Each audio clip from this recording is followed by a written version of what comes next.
Ms. Phillips? Here. Mr. Rue? Here. Mr. Copeland? Here. Mr. Manager.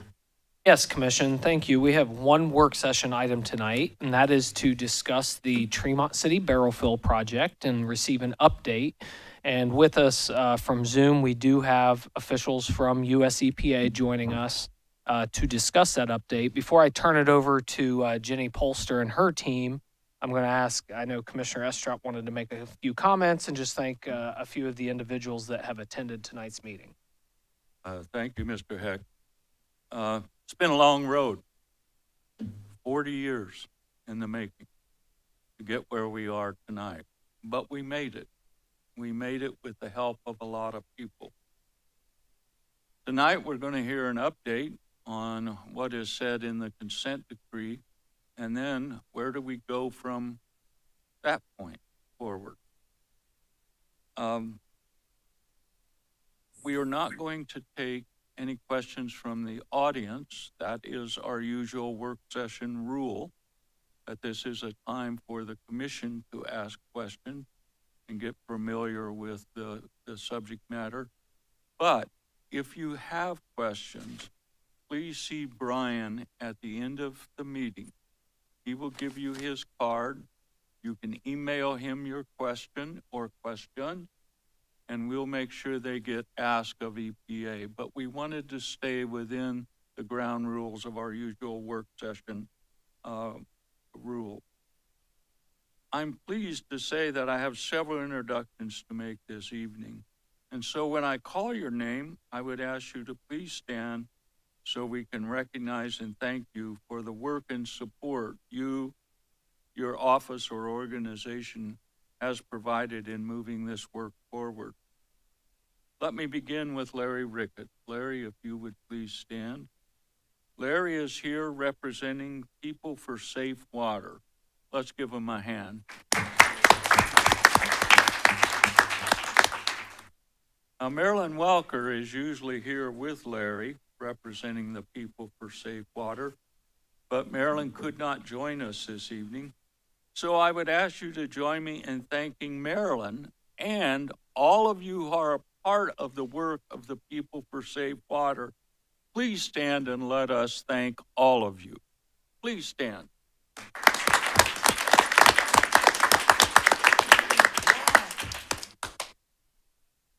Representing the Clark County Combined Health District is Health Commissioner Charles Patterson, who has had his hands full with this little thing called COVID, but Charlie kept his eye on this target too. Let's give a round of applause to Commissioner Patterson. Now we have some other special guests who, without their help, we couldn't have gotten this done. Representing Senator Sherrod Brown's office is Pancho Rivera. Pancho, yes. Pancho is new to Senator Brown's staff and will be representing our area for Senator Brown. I also want to thank John Ryan. He's Chief of Staff of Senator Brown, and his help was a significant step in moving things forward. Representing Senator Rob Portman is Sam Bain. Sam, thank you so much. Representing Congressman Mike Turner is Gene Saunders, Deputy District Director. Gene? I also want to thank Frank DeBras, who is Chief of Staff for Congressman Turner and who was also a significant help in moving this forward. Representing Congressman Warren Davidson is Ben Thaler. Ben? Congressman Davidson and Ben hung with us even though we're all working under a new legislative map. So thank you very much for staying the course. Representing Congressman Mike Carey is Blaine Kelly, District Director for Congressman Carey. He could not be here in person tonight, but he is watching us online. So we thank Blaine and Congressman Carey for their support.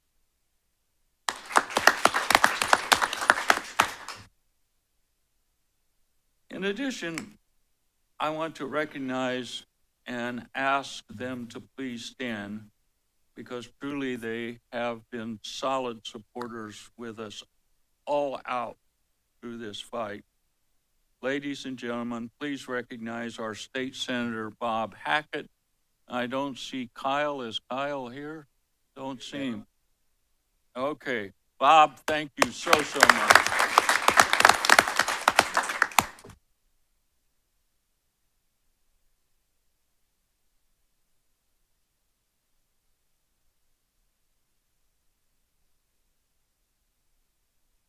Hobson provided a lot of good advice as we pursued the goal of cleaning up the Tremont City barrel full.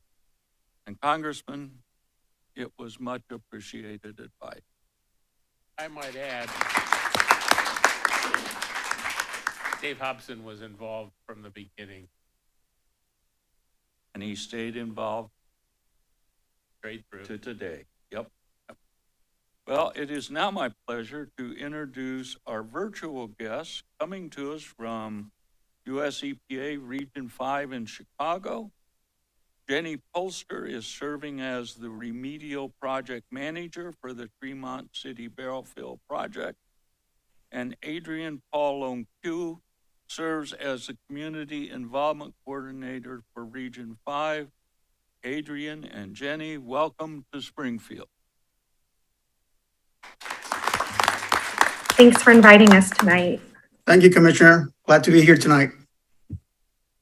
Just logistics for you, Ginny and Adrian. I did provide you co-host access so that you can share your screen with your presentation. I could Thank you. interrupt. Appreciate that. Representative Taylor just walked in the door. Kyle, thank you very much for your continuing involvement and support. Sorry, Adrian.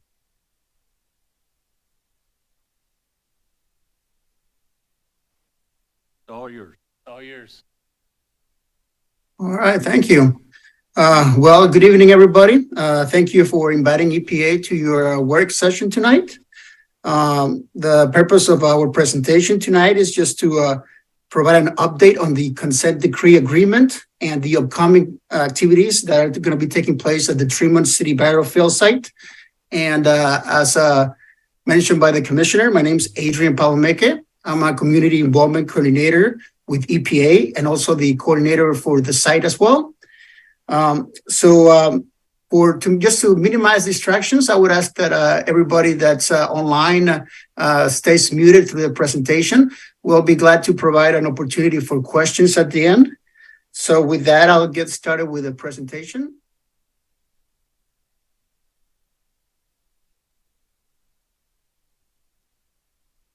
Let me know if you can see it. Yes, we are good, Adrian. Oh, great, great. We can see it remotely, Adrian, too. Thanks. Okay. Well, as I mentioned, the purpose of the meeting is to provide an overview of the consent agreement and the upcoming activities that are taking place at the Tremont Barrel site. So with me tonight from EPA, we have several people that I'd like to introduce briefly. You already mentioned Jenny Polster, who is the Remedial Project Manager for the site, and she will be providing most of the presentation tonight. We also have with us Susan Proud, who is the EPA site attorney. We have Tim Fisher, who is the Remedial Response Branch Manager for EPA. And we also have Ronna Beckman, who's the Congressional Affairs Liaison for EPA. In addition to that, we also have a representative from the potential responsible parties from Reset 2, the project coordinator, Mr. Robert Rule. Mr. Rule, if you're available, would you mind just introducing yourself briefly? Hello, everyone. This is Bob Rule. Good to meet everyone. Well, glad to hear you're here, Bob. We just wanted to make sure that everyone knew that we're working in coordination with the potential responsible parties. So thank you for joining us tonight. So just going over the agenda tonight, we're going to cover the legal status of the case. And that means basically the consent decree, just an overview of the decree of the agreement. We'll go spend some time with the Appendix C of the Statement of Work. Most of the information related to the consent decrees within Appendix C of the Statement of Work. So that's probably where we'll spend most of our time tonight. And then at the end, we'll briefly go over some upcoming opportunities for public involvement. And finally, we'll have some questions. And then once again, the main purpose of this presentation is to provide an overview of the consent decree and provide an estimated timeline of some upcoming activities. So I just wanted to provide some acronyms, some initials and some words that you'll see throughout this presentation tonight. You'll see CD, which means basically just a consent decree. And basically it's a judicial agreement between the federal government and potential responsible parties. And it states the settling claim under the Superfund law.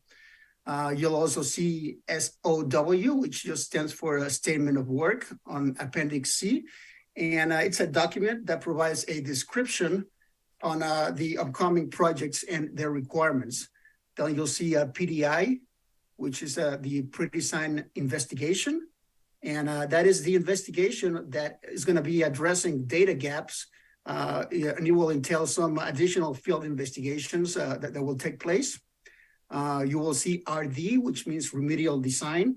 And remedial design is the phase in Superfund site cleanup where technical specifications for cleanup remedies and technologies are designed. So basically all the design for the cleanup takes place during the phase of the process.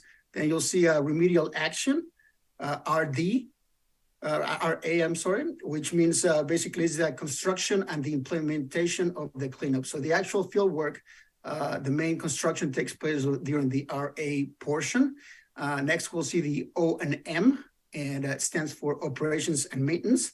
And these are activities associated with the cleanup that are completed after the cleanup is completed. So after the remedial action, operations and maintenance begins.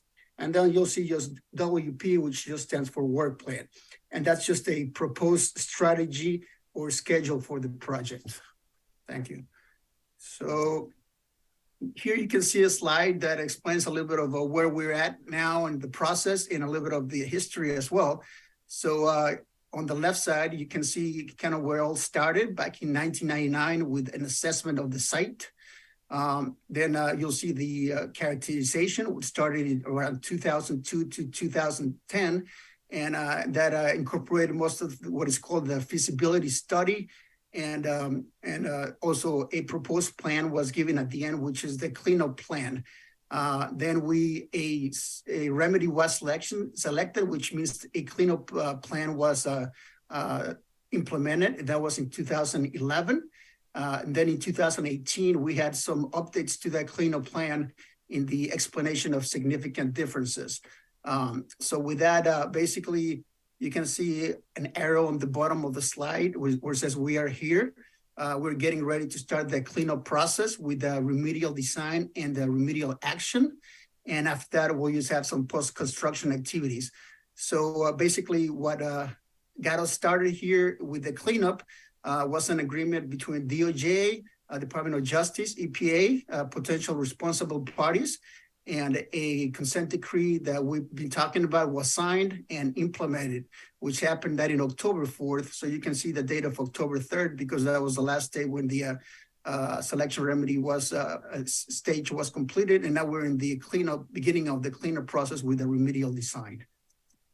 So just mentioning a couple more things about the legal status and the case and some of the history. So basically, the Tremont City Barrel site is a Superfund alternative approach site. That means that potential responsible parties are in charge of conducting the actual cleanup that's overseen by EPA. All activities are being overseen by the Environmental Protection Agency. Sites that are including the Superfund alternative approach follow the same investigation and cleanup practices that sites in the national priorities list take. So there's no difference in that part. Then back in May 19, 2022, that's when Department of Justice filed a complaint with a consent decree. So basically the consent decree was filed And it was they had a proposed court order requiring potential responsible parties during the agreement to clean up the site to perform the remedy. And we had basically by court order, or by court, the consent decree is really not official until there's the opportunity to provide some review and comments by the public. So that we had a 30-day public comment period from May to June of this year. And then in October 4th of this year, just about a month ago, a little more than a month ago, the judge entered the consent decree, which means that the consent decree became effective. And we're able to begin the remedial design phase. And we're happy that we've reached this stage in the process. We waited for this to take place, so we're happy to be able to get started with that. With that, I'd just like to pass it over to Jenny Polster. She'll provide some of the general provisions and continue with the main part of the presentation. Jenny? All right, thank you, Adrian. I just want to check on time. Is this, I want to see how quickly I should be going through this. Does this end at 5:45 or is it 6 o'clock? It actually extends all the way to 6 o'clock your time, 7 o'clock our time. So I think you have plenty of time. Okay, perfect. We just want to make sure we leave time for questions. Okay, so where Adrian left off is the consent decree has been entered. So I'm going to give a high level overview of it. The consent decree itself is based on a national model, and I'm bringing that up, to just highlight the fact that all circular cleanups in the nation where responsible parties are doing the cleanup all have the same requirements. It ensures that there's consistency for these cleanups and the methodology that we go about them on a national level. The consent decree and the body of it itself is a very lengthy document. It's 55 pages for the main body of the consent decree, 107 paragraphs, there's 27 sections, but the real meat of what I think the community and the local government officials are going to be concerned with that we're going to talk about today are 3 of the paragraphs. The remainder of the other 104 paragraphs are largely legalese, and as a technical layman myself, and then Adrian being a community involvement coordinator, we're not not saying we're not too concerned with it, but we're going to focus on the 3 that I'm going to talk about here. So the first one is paragraph 5, and this really highlights the spirit of the agreement, and it's saying the objectives of the parties entering into the consent decree are to protect public health and environment by the design and implementation of the response actions at the Tremont site. And then it goes to paragraph 11, which talks about, well, how are we going to go about protecting public health and environment? If you could go back, yeah. And paragraph 11 says that the settling work parties, which are the PRPs, shall develop the remedial design, perform the remedial action, and operate and maintain and monitor the effectiveness of the remedial action in accordance with the SAO. The SAO, which is an acronym for the Statement of Work, is an appendix to the consent decree. So we're going to spend some time going through that. So if you want to understand what these documents are and what the requirements are, you know where to look for it. The other thing that I want to highlight with this paragraph is all deliverables in the work is subject to approval by EPA or oversight by US EPA. So anything that the settling work parties and the potentially responsible parties do will be reviewed and approved by us before it can move forward. The other paragraph talks about community involvement. It's a general description in the consent decree, but it's elaborated more in the statement of work itself. So we'll spend some time talking about those requirements as well. Okay, so this is a list of the appendices to the consent decree. So there's, I think, roughly 10 of them here. And Appendix C, the one that we're going to work through now, if you want to look at technical information and the path forward about how we're going to go about this, is the statement of work. And go ahead. And I just want to highlight again, the statement of work in the consent decree is based on a national model. It's to ensure consistency across the nation. One of the things that I also want to highlight here is the statement of work is really a framework about how the consent decrees are going, sorry, can you go back to the next one? Yeah, thanks. It's a framework for how the settling work parties are going to go about developing the remedial design and implementing the remedial action. And then there's other really important components of it: community involvement, reporting requirements, how deliverables will be submitted. There's an estimate for schedules. Section 8 addresses state participation, and then 9 is references to policies and documents that we use to reference when developing these documents. Okay. Next one. So section 1 of the statement of work talks about the scope of what it is, which I had outlined first. It really lays out the framework for the remedial design and the remedial action. It also says that the remedy must be constructed consistent with the 2011 record of decision and the 2018 explanation of significant difference. I'm just going to do a short refresher of what that remedy is here. There's a diagram online of a cross section of the landfill that will be designed once this is done. So the remedy will include excavation of over 50,000 barrels of waste, and then also the uncontainerized waste that's in the barrel fill right now.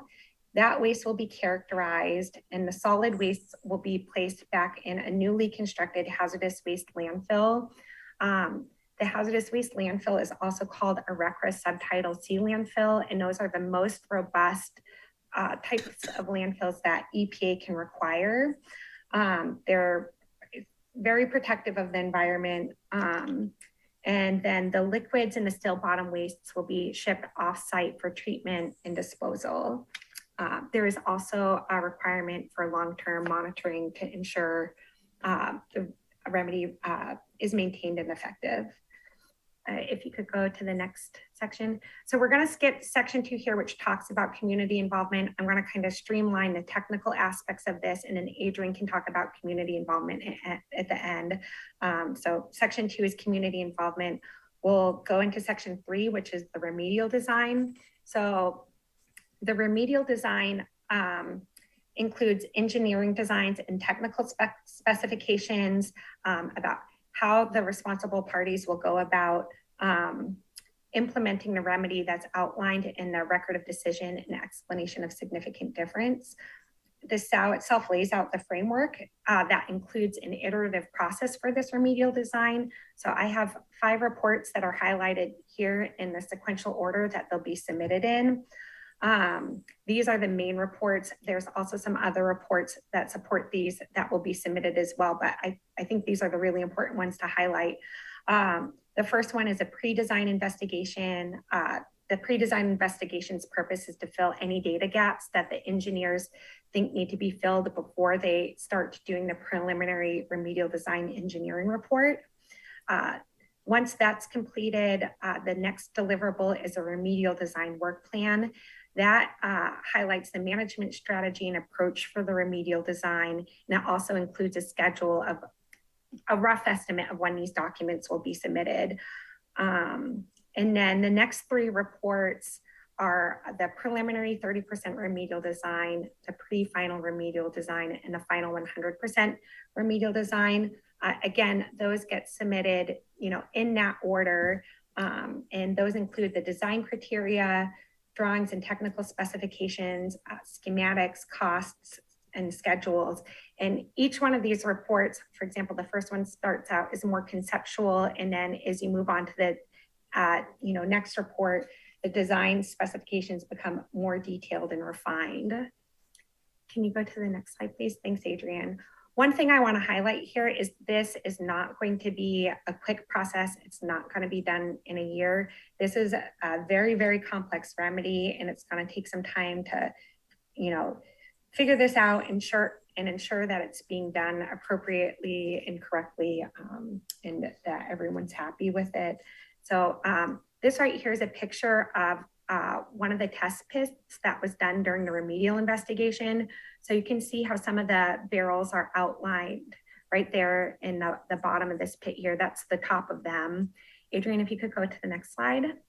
And then that's a cross-section of, what is likely going to be encountered in each of these test pits. I think there's roughly 50 waste cells that will be excavated as part of this process. Could you go to the next one, Adrian? And again, this is another test pit. It shows just barrels laying in the opposite direction. Okay, so the schedule for the remedial design is actually in section 7, but since we're talking about it right now, I moved this discussion up further. So one thing I want to highlight here is we don't have specific dates in the schedule itself. The majority of these documents submittal date is triggered by the approval of the previous document. So for example, where it says the preliminary 30% remedial design next to the number 6 there, that report is due 90 days after EPA approval of the final remedial design work plan. So I can't give the exact dates that are due now, but what we did try to do is, Adrian, could you go to the next slide? Is we tried to do a rough estimate of when we think this work will be complete based on our best professional judgment and estimates. Typically we don't approve documents the first time that we receive them. My experiences in the RPM has been almost every document that we've reviewed is usually revised 2 times, before it moves forward. So taking that into account, we put together a rough estimate of the time frame that we thought the work could potentially be completed. But I do want to emphasize that the legal deadlines under the consent decree are based on the approval date of the previous document, and that columns in red right there are they're based on estimates. So one example is that final 100% remedial design report. It says that it will be complete in 2025. If there's really unique information that's encountered, or something that takes longer to figure out, that date could be pushed to 2026. But we intend to meet with the community and the local representatives regularly and keep everyone updated on what these anticipated timeframes are. And if work gets pushed back, we'll update the schedule and be as transparent as possible about where we are in the process. And, we can take time to describe, what's taking longer if that's appropriate. The other side of things is it could also go quicker than what I've estimated. We just don't know yet. So the first deliverable that was due is a pre-design investigation work plan. It was due 45 days after the consent decree's effective date, which was November 18th. And the responsible parties, RESA 2, submitted it to us early on November 11th. So we're in the process of reviewing that right now. Could you go to the next slide, Adrian? Section 4 of the statement of work talks about the remedial action. The remedial action is the actual construction part and the implementation of those remedial designs. This part of the process will be established what work is specifically going to be done will be established in the 100% remedial design report, and the time frame we'll be able to give a better estimate, once we get to that point in the process. But some of the main deliverables that are part of this are the remedial action work plan. So that kind of goes through the scoping and timeframes for it. There's an emergency release reporting requirement. It will also address off-site shipments. So the liquids and still bottom waste that we talk about, there will be a component to that to talk about, how that will happen, what roads will be used. There's an inspection and report at the end where we ensure that the final completion is consistent with what was in the remedial design. There is periodic reporting requirements. So because there's waste left in place, EPA goes out and regularly reviews to ensure that, the remedy is being maintained and still protective of human health and the environment. There's a certificate of work completion. So that is also another document that memorializes that the remedy in the remedial design was constructed appropriately.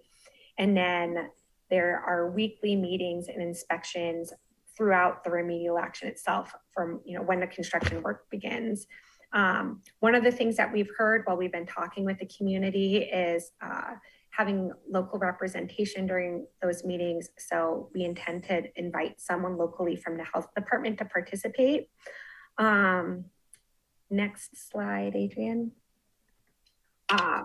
Section 5 of the statement of work talks about monthly progress reports. So these are detailed reports that talk about actions that have been taken, where we are in the process, what's anticipated in the next month, if we can do projected timeframes, you know, if those timeframes have changed based on what's going on at the site. All of these will be included in the monthly progress reports.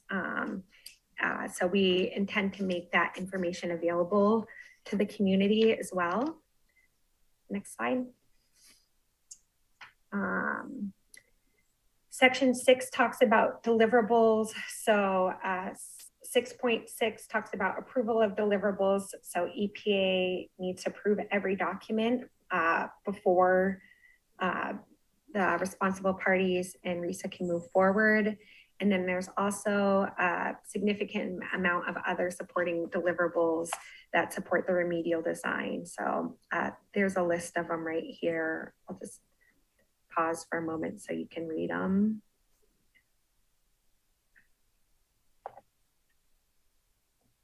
So, okay. So section 7 of the statement of work talks about the schedule. I bumped that part of it forward to talk about it after the remedial design, remedial action. So we've discussed that. Section 8 talks about state participation. So the state has the opportunity to review documents before EPA approves them and then to weigh in on them. And section 9 talks about references. One thing I should highlight about section 8 in state participation is the state is not a party to the consent decree. The consent decree is between US EPA and the settling work parties that are listed in the consent decree. So that is the statement of work itself. I'm going to turn it over to Adrian to talk about community involvement. Thank you, Jenny. Yeah, I just wanted to provide a few items regarding the community involvement.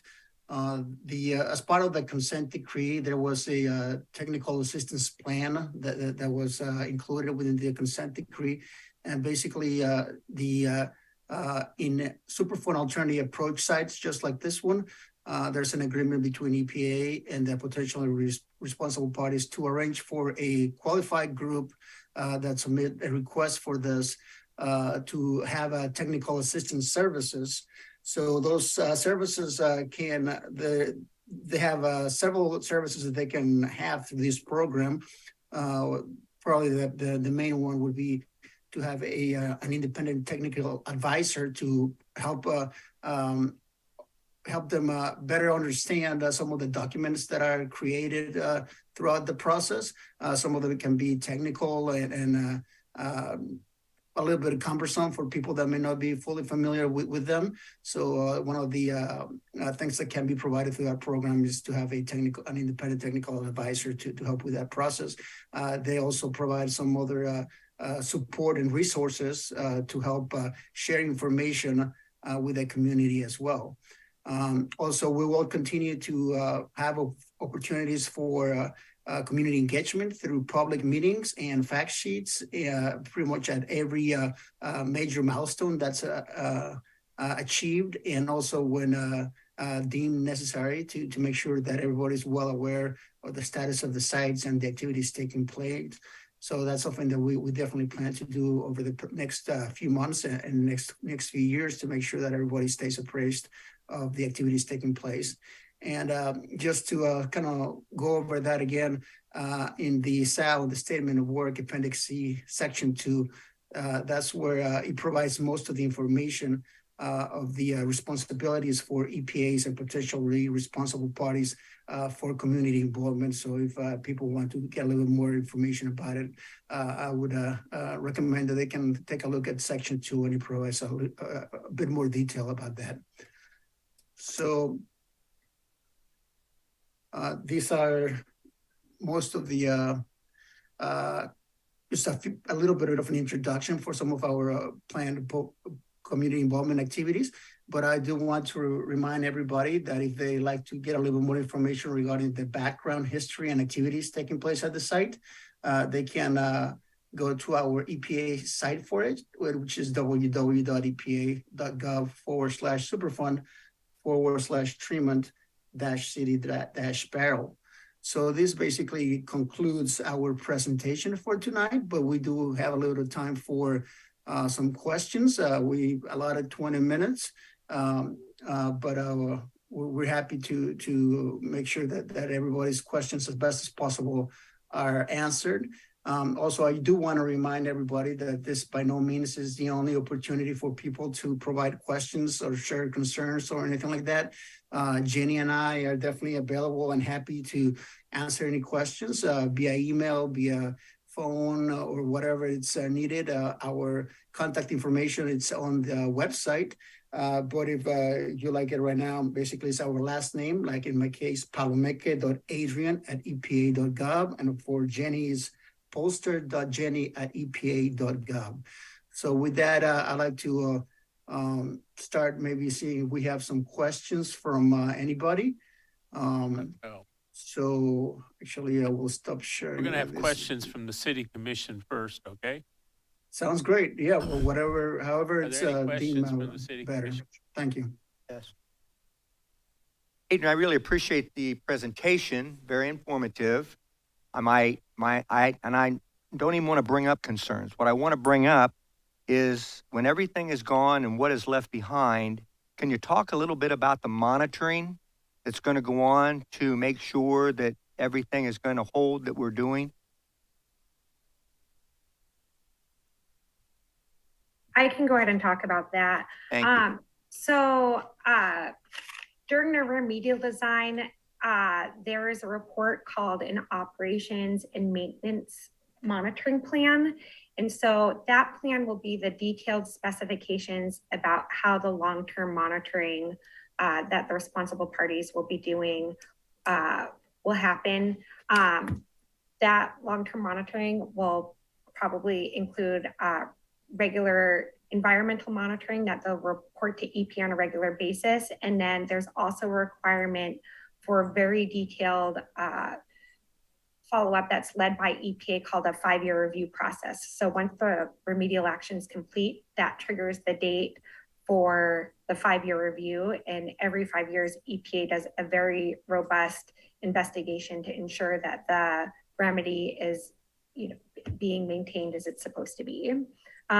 In general, typical types of things that we see, and I don't want to get too into the details because it hasn't been submitted yet, but we typically look at like the integrity of, the liner and the cap. We look at leachate monitoring reports. We look at groundwater monitoring in the area.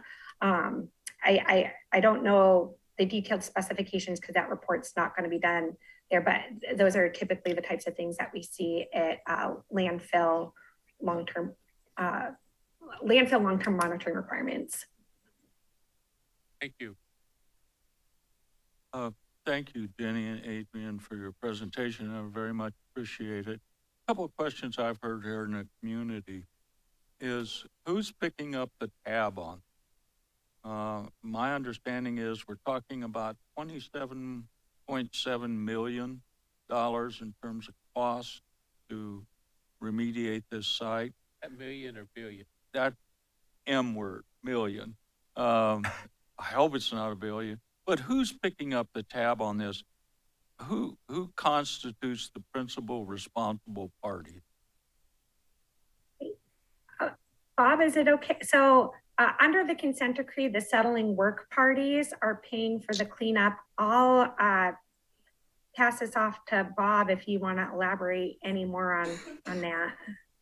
So this is not costing the taxpayers of the U.S. or Springfield or Clark County any money. This is being paid for by the people who own and put product in this particular barrel fill.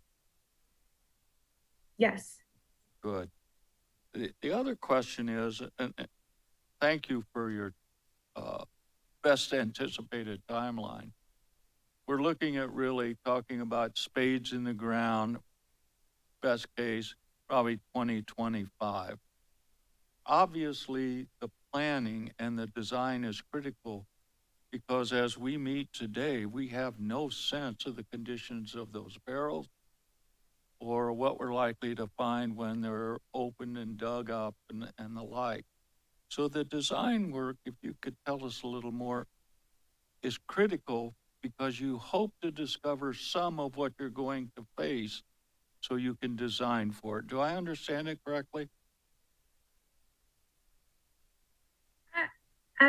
I guess I'm not sure I understand what the question is. Okay, my question is this. The design work is critical and needs to be approached very carefully because we're not sure some of the conditions that we will find once we start uncovering those barrels and looking at them. So the design work needs to be done, as I understand it, very carefully so that when we get to the construction, it doesn't result in a bigger problem. It resolves the issue in front of us and doesn't create a bigger problem. Yeah, I guess I could briefly answer that. The design should take into account the type of the conditions that could be, should anticipate any range of conditions for those barrels in the field. And yeah, it is a very complex remedy. So I think it will take some time to go through the process to ensure that it's done appropriately. And so, that it doesn't impact the environment. Thank you very much. Anything else, Commissioner? Again, I would like to remind people in the audience, if you have questions, please see Brian Heck, our city manager, after the meeting. He will give you one of his cards and you can email your question to Brian and we will forward it to the folks at EPA. Thank you guys very, very much. Mr. Manager, do you have? Okay. Yeah, I just wanted to add too, I saw several individuals taking pictures of the slides from your phone. We do have a copy of the presentation. We will plan to post that on our website to make it available if you want to review that, but also you can reach out directly to me and I can email you a copy of that. It go up. Where? Yeah, so the video will replay continuously on our local government access channel, Channel 5, and then also on our social media on Facebook and YouTube. Hey, we asked you two guys to sit there. Is there any questions you want to ask? I would like to address, Commissioner O'Neill's question about long-term monitoring. One of the most crucial aspects of this entire thing is the number of monitoring wells that they put in and where they put the monitoring wells. That will determine and how effective the monitoring process is. You can put monitoring wells in the wrong location and they don't serve much of a purpose. Based on the geology out there, we think that there are some places where the monitoring wells should go that will more or less tell us whether the entire system is working and whether anything is leaking off site. So our hope is that they allow us and our technical people to have input into that. The reason I brought up the monitoring is that is probably the last, once this gets started and gets remediated, the last real concern the citizens still have is the stuff that's left behind. And if it's monitored properly and we know in advance when it's gonna, if it does become a problem, that is probably the biggest concern that the citizens have right now. Why the hell aren't we getting rid of all of it? That's not an option right now. And we're gonna take care of what they put back in the hole.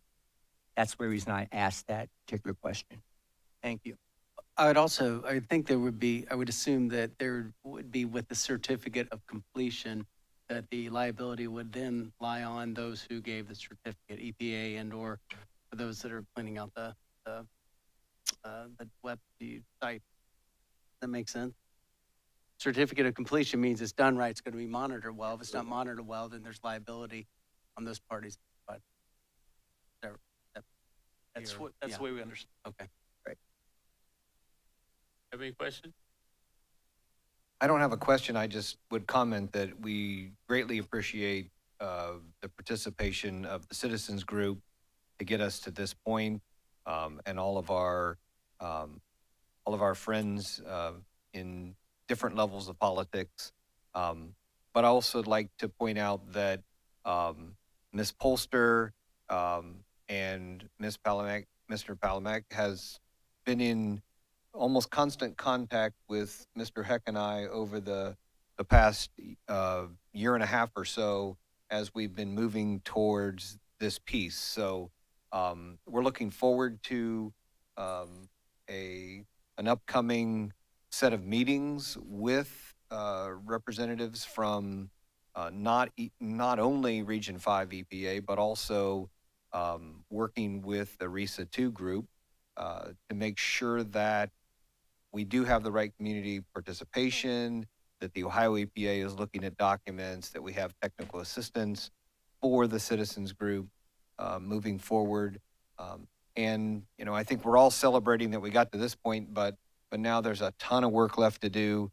And I just want to make sure that the health department is committed to our piece of this and continuing to work with our state, local, and federal representatives. Thank you. Anything else, Mr. Manager? No, Commissioners, that's all we have for tonight and work session. Is there a motion to adjourn? So moved. Second. This adjourns a hearing. Clerk will call the roll. Ms. Phillips? Yes. Mr. O'Neill? Yes.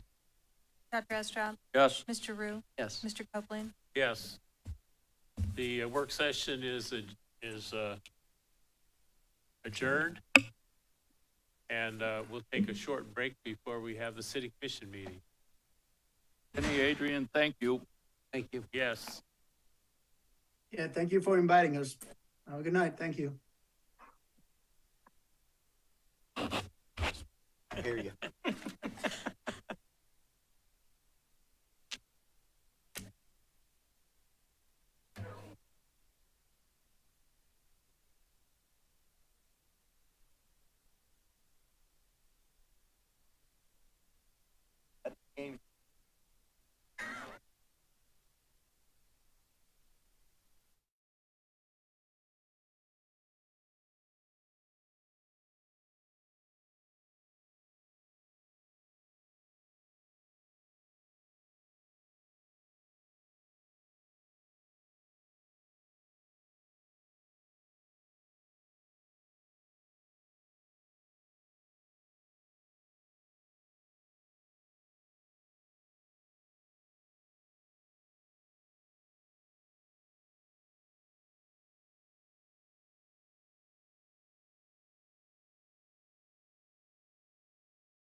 Wait a minute, Christmas.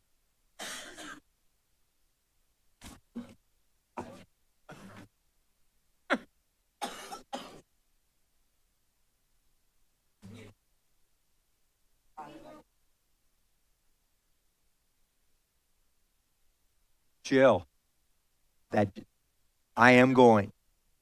Rotary.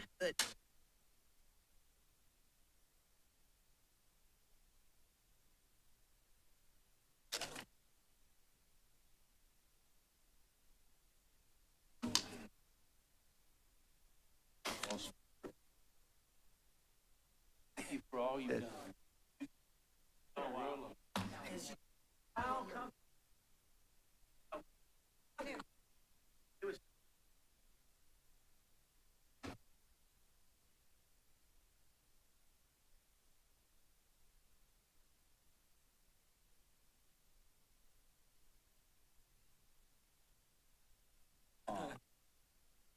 I'm a member.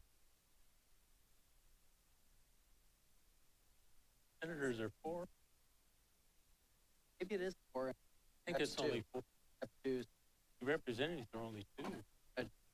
Huh?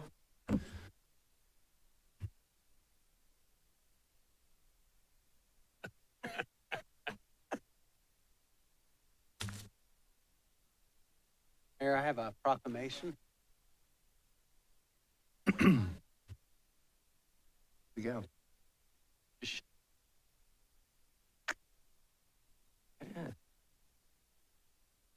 Okay, we can do. I think we have a proclamation before we start our regular meeting. Yeah, thank you, Mr. Mayor. One of the things we get to do as commission is to recognize people or bring light recognition to worthy causes, things people go through that we may not be aware of every day. So I have a proclamation to read. I don't know if anybody's in the room to receive it. I'm going to read, this is a proclamation from the city. Whereas complex regional pain syndrome, CRPS, also known as reflex sympathetic dystrophy, RSD, is a nerve disorder that causes chronic pain. And whereas the symptoms of CRPS, RSD are often described as burning that is out of proportion to the severity of the initial injury and can include swelling and extreme sensitivity to touch, often sound as well. And whereas while CRPS, RSD was first identified during the U.S. Civil War, it remains a poorly understood condition. There is no cure, only temporary treatment. It is very rarely there's not really a remission for it. Whereas on November 7th, 2022, members of the CRPS RSD community celebrated the 9th annual Color the World Orange Day to spread awareness of this poorly understood disorder. On behalf of our mayor and city commission, we proclaim November as the recognition of CRPS RSD, and we urge our citizens to just understand that people go through pains and conditions that we're unaware of, and we do this today. We wear orange. We have orange ribbons. We're orange just in honor of those who suffer from this misunderstood condition. Thank you, Mr. I have an orange tie. I wore an orange tie. So. Is there anybody here to accept this proclamation? Okay. We can make sure that staff gets that to the appropriate individual. Then the city commission will come to order. Please rise for the invocation and pledge of allegiance. Our God, we're reminded this evening that our natural world is a key part of our existence and important to all of us. And we are grateful for those who have worked so hard for so long for us to take that seriously in terms of the barrel fill. We are grateful for this final start, not final finish, final start to this effort. In your name we pray. Amen. Flag of the United States of America, to the republic for which it stands, one nation under God, indivisible, with liberty and justice for all. .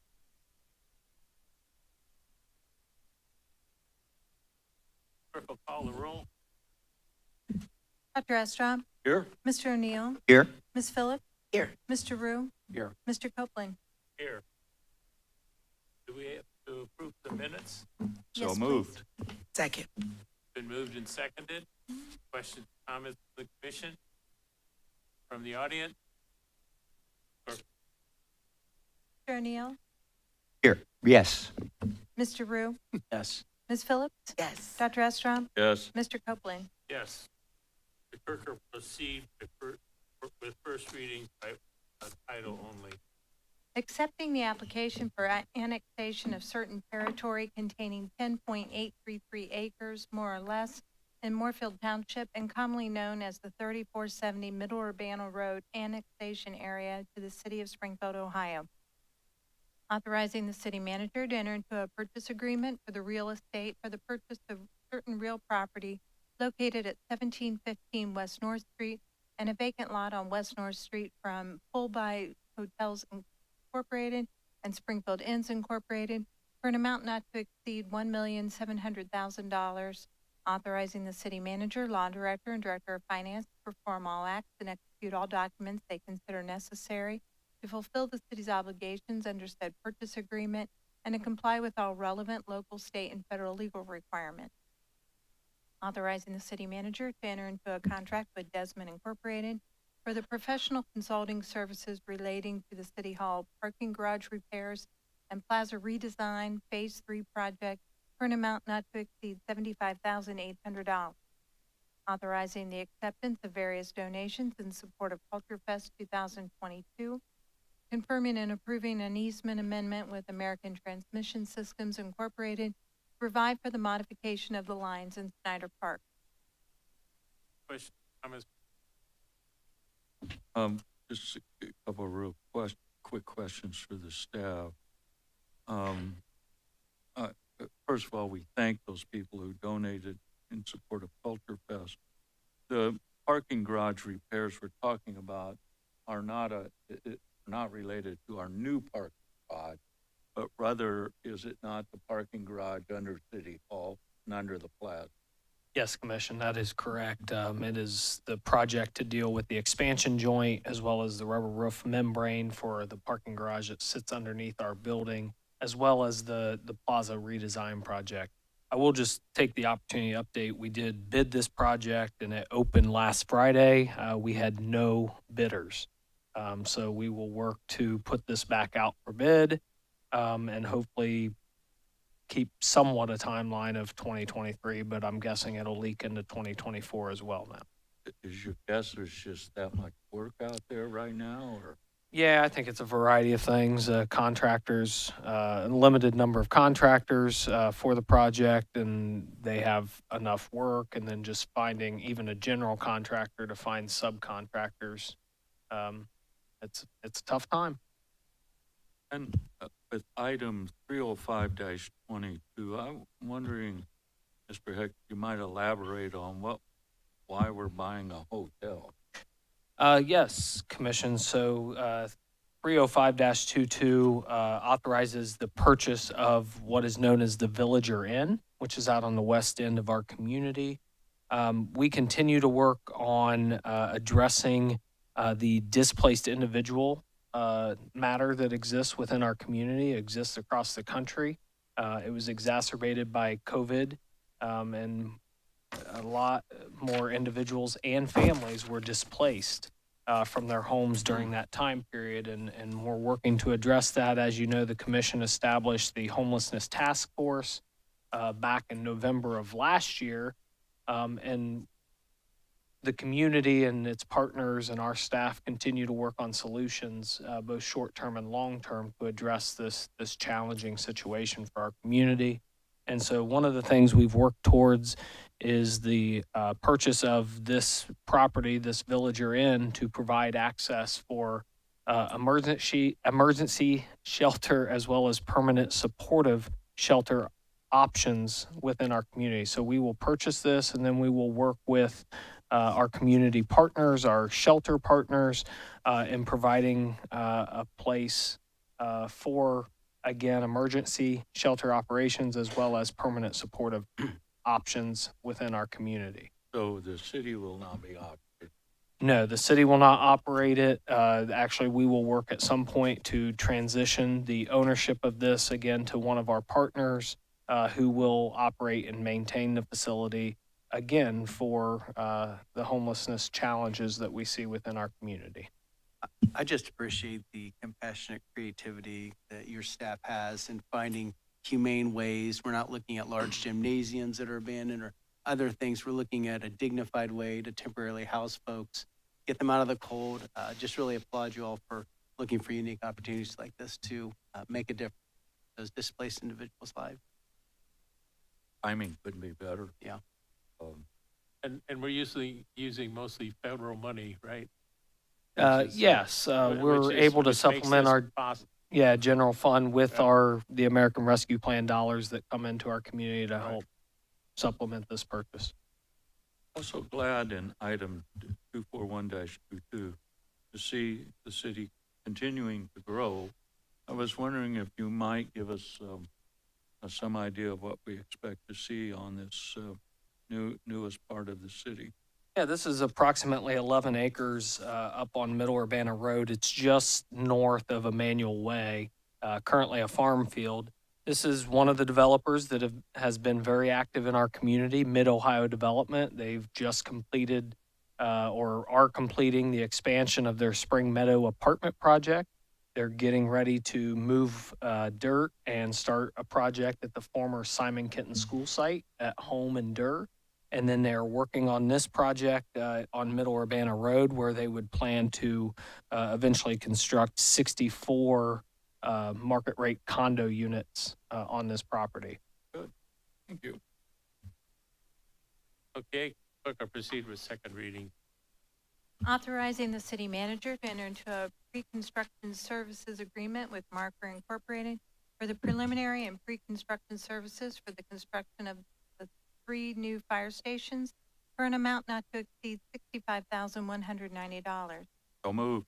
Second. Been moved and seconded. Questions or comments from the commission? From the audience? Clerk will call the roll. Trying a new software and I'm like, all of a sudden I'm stuck. Oh, no. You're making me feel better. Old fashioned paper might be coming out really quickly. I'm sorry. Can you tell me again who made the motion? I made the motion. O'Neill, second. Thank you. All right. Ms. Phillips, Yes. Mr. Rue, Yes. Mr. O'Neill, Yes. Dr. Estrop, Yes. Mr. Copeland. Yes, Authorizing the city manager to enter into a joint operating and funding agreement between the city and Clark State College for the new South Limestone Street Fire Station. Moved. Second. been moved and seconded. Questions or comments from the commission? From the audience? What a great venture. Congratulations, Chief. This is wonderful step forward for the city and for Clark State. Anyone else? Clerk will call the roll. Ms. Phillips, Yes. Dr. Estrop, Yes. Mr. O'Neill, Yes. Mr. Rue, Yes. Mr. Copeland. Yes,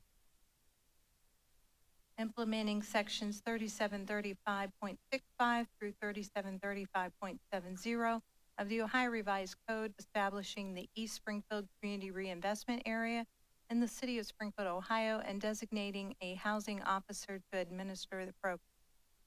Move to adopt. Second. been moved and seconded. Questions or comments from the commission? From the audience? Clerk will call the roll. Dr. Estrop, Yes. Ms. Phillips, Yes. Mr. Rue, Yes. Mr. O'Neill, Yes. Mr. Copeland. Yes, Authorizing the city manager to enter into amendment number 1 to the project agreement with Wolpert Incorporated for consulting services at the Springfield Beckley Municipal Airport to extend the period of performance to December 10, 2020. I'll move. Second. been moved and seconded. Questions or comments from the commission? From the audience? Clerk will call the roll. Mr. O'Neill, Yes. Ms. Phillips, Yes. Mr. Rue, Yes. Dr. Estrop, Yes. Mr. Copeland. Yes, Accepting the dedication of public utilities and improvements for Bridgewater subdivision, Phase 1. Move to adopt. Second. Been moved and seconded. Questions or comments from the commission? From the audience? Clerk will call the roll. Ms. Phillips? Yes. Mr. Rue? Yes. Dr. Estrella? Yes? Mr. O'Neill? Yes. Mr. Copeland? Yes. Authorizing the city manager to enter into a development incentive agreement, single-family residential development with Caitlin Dickerson and Ty Dickerson to provide for sewer services to real property outside the city limits. Move to adopt. Second. Been moved and seconded. Questions or comments from the commission? From the audience? Clerk will call the roll. Dr. Estrella? Yes? Mr. O'Neill? Yes. Ms. Phillips? Yes. Mr. Rue? Yes. Mr. Copeland? Yes. Confirming purchases and the obtaining of services for the city and providing for payment therefore and declaring an emergency therein. So moved. Second. Been moved and seconded. Questions or comments from the commission? From the audience? Clerk will call the roll. Mr. O'Neill? Yes. Ms. Phillips? Yes. Mr. Rue? Yes. Dr. Estrella? Yes? Mr. Copeland? Yes. Authorizing the city manager to execute amendment number 2 to the CARES Act RLF EDA revolving loan fund subrecipient funding agreement between the city and SBDC Incorporated to extend the agreement for 1 year and to eliminate the city's responsibility to compensate SBDC Incorporated for expenditures incurred in performing services described in the agreement and declaring an emergency therein. To adopt. Second. Been moved and seconded. Questions or comments from the commission? From the audience? Clerk will call the roll. Dr. Estrella? Yes? Ms. Phillips? Yes. Mr. Rue? Yes. Mr. O'Neill? Yes. Mr. Copeland? Yes. Authorizing the city manager to enter into a design and construction services agreement with EnviroScience Incorporated for the purpose of stabilizing the city's lime sludge lagoon that is situated along the banks of the Mad River in an amount not to exceed $567,783.29 and declaring an emergency therein. So moved. Second. Been moved and seconded. Questions or comments from the commission? Yeah, I was wondering if maybe Mr. Moore might explain a little more of what's going on here in terms of what we're trying to solve and prevent, I assume. Yes. Yes, Commissioner. So in the area of Eagle City Road and Mad River, we own a bunch of property that contain our well fields and some different lagoons that we use for the water treatment process. There's an area where Mad River over the years has started to meander is probably the best word, but it's a big meander. And it is uncomfortably close to our lime sludge lagoon. So we are working with a team of river restoration experts that will help in an environmentally friendly way, put Mad River back where it belongs, keep it away from our banks. And that's what this legislation is asking for. Pretty expensive work, but it sounds like it's pretty critical. It is terribly critical. It is absolutely one of the things that keeps me up at night. Thank you. Anyone else? Clerk will call the roll. Dr. Estrella? Yes? Mr. O'Neill? Yes. Ms. Phillips? Yes. Mr. Rue? Yes. Mr. Copeland? Yes. Authorizing the city manager, authorizing the award of contract to United Survey Incorporated for the 2022 miscellaneous. No, you were Oops. correct. Oh, Jill. You were right first. You were correct. Okay, all right, sorry. Bill's I'll always get correct. this. I'll get this.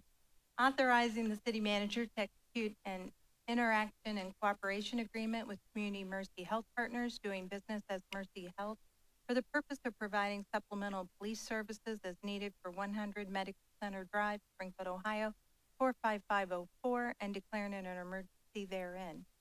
Move to adopt. Second? Been moved and seconded. Questions or comments from the commission? Yeah, if I could hear a little bit more about this program, Brian. Yeah, I'll actually ask Captain Allison Elliott if she could provide a response. Good evening. Thank you, Mayor Copeland and Commission. So this agreement just sets the parameters on how the Springfield Police Division and Mercy Health Partners Police Department will operate as far as jurisdictional boundaries and who will be responding to certain calls for service. Captain, don't we have a similar agreement in place with Kettering? Yes, Commissioner. Okay. Yes, very similar. Very good. Thank you. Thank you. Else? Clerk will call the roll. Ms. Phillips? Yes. Mr. Rue? Yes. Mr. O'Neill? Yes. Dr. Estrop? Yes, Authorizing the award of contract. Mr. Copeland. Do I get to vote? Oh, Mr. Copeland? Yes. Man, I'm not gonna, this isn't going well for me, unfortunately. You're making me feel better. That's fine. Authorizing the award of contract to United Survey Incorporated for the 2022 miscellaneous sewer lining Phase 2 in the amount of $533,653 for the purpose of rehabbing and cleaning the existing sanitary sewer and declaring an emergency therein. Second. Second. Been moved and seconded. Questions or comments from the commission?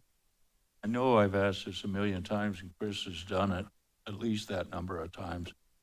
But tell us why this is an extraordinary good investment and will actually save us some money, short-term and long-term.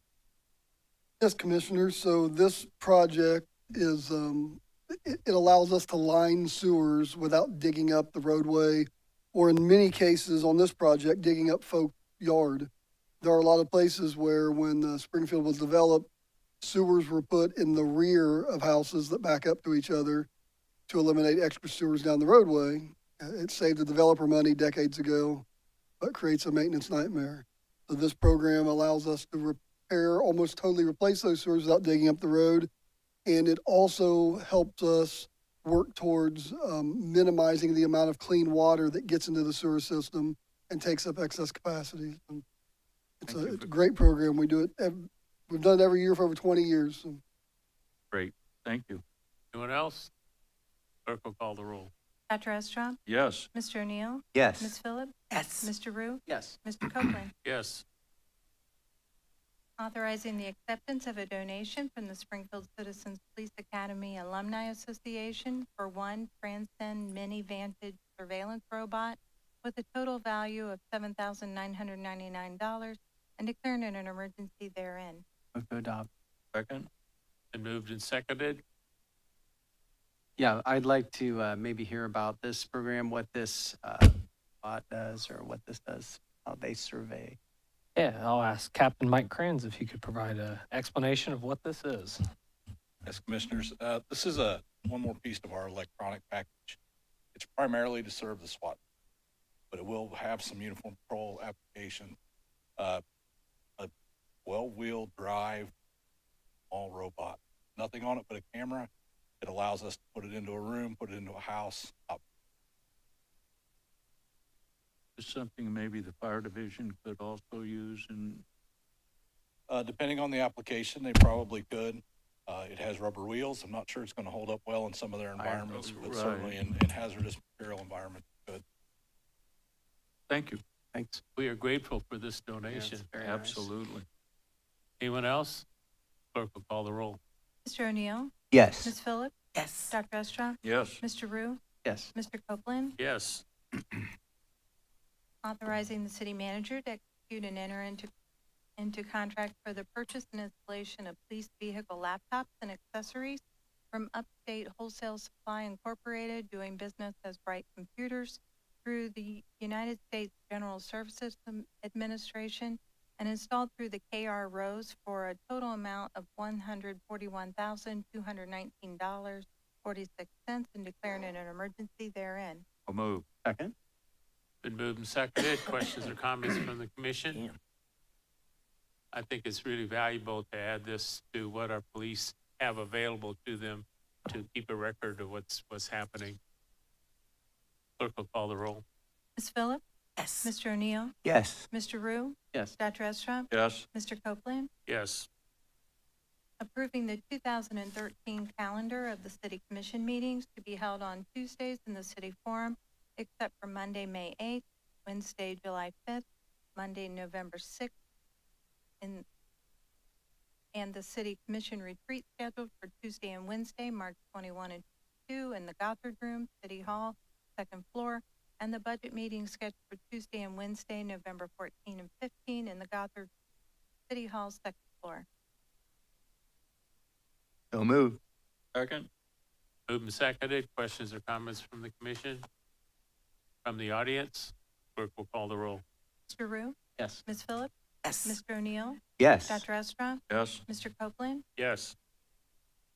Next two items were added to the agenda, consenting to the appointment of Lou Ann Horstman to the Human Relations Board and declaring it an emergency therein.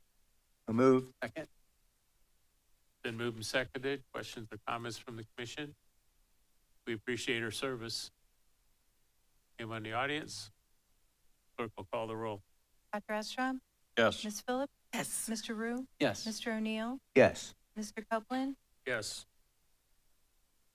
confirming and approving change order number 1 to the contract between the city and Jess Howard Electric Company for the Install Runway 624 Vertical Visual Guidance System project to extend the project completion date to April 1, 2023, authorizing the city manager to execute said change order number 1 and declaring it an emergency therein. So moved. Second. Been moved and seconded. Questions or comments from the commission? Clerk I will- was just wondering, we might get a little more. Yes, Commissioner. So this is the lighting system that's along the runways. 624 is the main runway within our, out at Springfield Beckley Municipal Airport. And so this change order 1 just extends that completion date out. As you know, material supply chain and all that has delayed a lot of projects. Includes this one out. And these lights are pretty important, increasing business at our airport.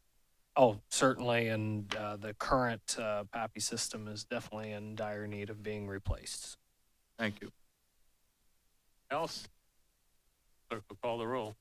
Mr. O'Neill, Yes. Ms. Phillips, Yes. Mr. Rue, Yes. Dr. Estra, Yes. Mr. Copeland. Yes.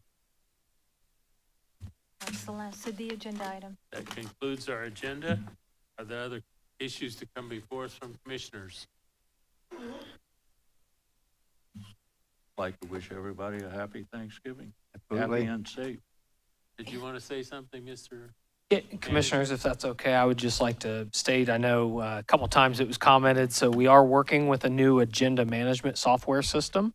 I just want to commend Regina Jeffers, Jill Pierce, Sarah Gillis, who's on our law team, for their efforts. This is something we've been talking about for quite a while of trying to, continue to create efficiencies and add new softwares to go more digital and paperless. And those three have done the lion's share of this work and putting this in place. And as with anything, when it comes to computer-related software, there's going to be some bumps and bruises along the road as we figure it out. But I know we have these three individuals, these three ladies on our team. They'll figure it out, and they've done a great job of putting this in place for our organization and ultimately serves our community better, too. So just want to commend them. Yeah. Wish I had a voice. And I just had one other comment. I'd be remiss if I didn't bring up, we've fought this water thing for so long, but I just remember my first meeting in this chamber. Dr. Martin Cook stood right there. He was the chair of CF Water. The city, when I talk about a grassroots group, they were unbelievable. He came down 3 more meetings, and all he wanted was $10,000. And it took him 3 meetings to get it because we were still a little bit skeptical of, this was a township problem, a county problem, and we weren't real flush with money. But that group did so much. They hired the first attorney to set the fight. And when I think of that guy, he came into my restaurant every single morning religiously to beat on me. And it was just, you just couldn't say no to him because he was so quiet and soft-spoken, but he did not take no for an answer. He just didn't. And then when I think of the other things that we've done to protect our water with the salt, with Conveyit, the salt people, and the fluoride, the war, we have had some real wars about water. But if we ever lose that, God help the city of Springfield. And that's why I think so much of Dr. Estrop for picking up the ball again when Warren and I were probably as tired as you could get. And I really appreciate what you did. You revived it. I mean, it was there. It was getting worked on. But, you know, when I looked and saw who was in this room tonight, you had every political entity that you could possibly have. Now, I didn't see any county commissioners here, but they were very instrumental also. And again, I think that this is really a great term, forward together, because that's the only way we got this. Absolutely. And I thank you for bringing it up again. Forward. Thank you. Seriously, you can't read, all right, forward. Forward together. Yeah. Anyone in the audience want to speak to us? Is there a motion to adjourn? Well, move. Second? It's been moved and seconded. Clerk, call the roll. Mr. O'Neill, Yes. Ms. Phillips, Yes. Mr. Rue, Yes. Dr. Estra, Yes. Mr. Copeland, Yes.